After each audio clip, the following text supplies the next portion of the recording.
Assalamualaikum warahmatullahi wabarakatuh. Perkenalan, nama saya Irsyad A. Siddiqi Yusuf, kelas 10 IPS 3, nomor absen 17.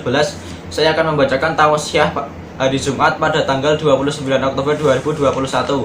Jadi dalam melakukan setiap kegiatan kita itu harus selalu ada muatan zikir, dan kita juga harus selalu husnul akhlak yang nantinya bisa menjadikan kita husnul hayat, yang membuat kita nanti berpeluang menjadi husnul khotimah. Allah lah yang mengajarkan kita melalui kalam, yaitu semua fasilitas atau hal-hal yang mendukung tentang pembelajaran pada kita. Jika tanpa kalam, maka kita akan sulit untuk melakukan pembelajaran tersebut. Nanti di hari kiamat kita juga akan ditanyai tentang ilmumu, kebaikanmu, kesalehanmu itu kamu gunakan untuk apa. Di dalam surat At-Taubah ayat 20 dijelaskan, alladzina amanu wa hajaru wa jahadu fi sabilillah bi amwalihim wa anfusihim aqdamu darajah indallah wa ulaika humul faizun. Yang artinya adalah, wahai orang-orang yang beriman, hijrah dan jihadlah fisabilillah dengan harta dan kecerdasan spiritual. Maksudnya ini adalah diri kita. Maksudnya adalah kita harus hijrah atau berubah pada sesuatu perubahan yang positif. Dan proses pembelajaran itu juga termasuk pada perubahan yang positif. Jadi jika didasarkan pada keimanan dan ketakwaan pada Allah, insya Allah proses pembelajaran itu akan ada pahalanya. Dan juga kita harus birrul walidain dengan harapan agar kita bisa paham apa yang diinginkan oleh orang tua dan juga guru-guru kita, agar kita bisa semakin lebih baik dan lebih positif.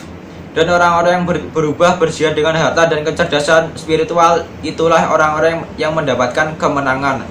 Lalu di surat Al-Hujurat ayat 15, innamal mu'minuna alladzina amanu billahi wa rasulihi sumalam yartabu wa jahadu bi amalihim wa anfusihim fi sabilillah ulaika humus shadiqun. Artinya adalah sesungguhnya orang-orang yang beriman adalah orang-orang yang beriman kepada Allah dan Rasulnya dengan tidak ragu-ragu atau yakin atau mantap. Kemudian orang-orang yang mau jihad di jalan Allah, itulah orang-orang yang benar. Dan di surat Al-Ahzab ayat 70 dan 71, ya ayyuhalladzina amanu taqullaha wa qulu qawlan sadida yuslih lakum a'malakum wa yaghfir lakum dzunubakum wa may yuti'illaha wa rasulahu faqad faza fawzan 'azima.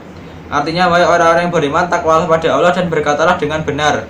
Maksud ini adalah kejujuran yang menjadi basic Allah kita agar kita bisa menjadi husnul hayat. Maka Allah akan memperbaiki amalmu dan memudahkanmu agar ilmu-ilmu itu bisa masuk ke dalam kita menjadi lebih baik. Dan jika kita pas diajari oleh guru kok tidak paham-paham, tidak dong-dong, maka kita perlu evaluasi tentang keikhlasan, ketakwaan, keimanan kita kepada Allah. Dan jika kita benar-benar taat pada Allah dan Rasul, Allah akan memberikan kebahagiaan yang agung. Maksudnya adalah jika kita bertakwa, berkata yang benar, memperbaiki akhlak, jihad, maka Allah akan memberi kebahagiaan yang agung, maksudnya surga.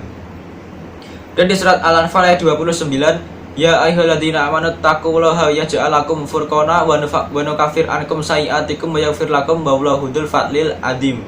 Yang artinya adalah, wahai orang-orang yang beriman, takwalah pada Allah, maka Allah akan memberikan furqan pada kalian. Maksudnya ini, furqan itu adalah sesuatu yang bisa membedakan mana yang hak dan mana yang batil.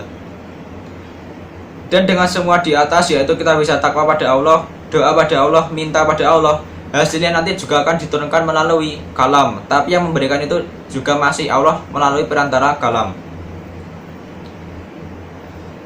Dan di surat Al-Anfal ayat 74, walladzina amanu wa hajaru wa jahadu fi sabilillah walladzina amanu wa nasaru ulaika humul mu'minuna haqqan lahum maghfiratu wa rizqum karim. Artinya, orang-orang yang beriman itu adalah jika kalian mau berhijrah dan berjihad fi sabilillah, dan juga orang-orang yang mau menyediakan tempat tinggal bagi orang yang termarginalkan, dan juga orang-orang yang mau menolong orang lain. Dan ini maksudnya kalau bisa menolong tanpa orang lain minta tolong. Karena kita seperti itu adalah mencontoh dari sifat Rasul, dan sifat Rasul itu mencontoh dari Al-Quran. Dan juga seperti Khadijah yang memiliki kekayaan sepertiga Mekah, dan itu semua untuk diinfakkan untuk jihad dan juga untuk membantu orang lain. Dan itulah orang-orang yang dimaksud dengan orang iman yang hak, dan Allah pasti akan memberikan rezeki yang mulia pada mereka. Sekian, wassalamualaikum warahmatullahi wabarakatuh.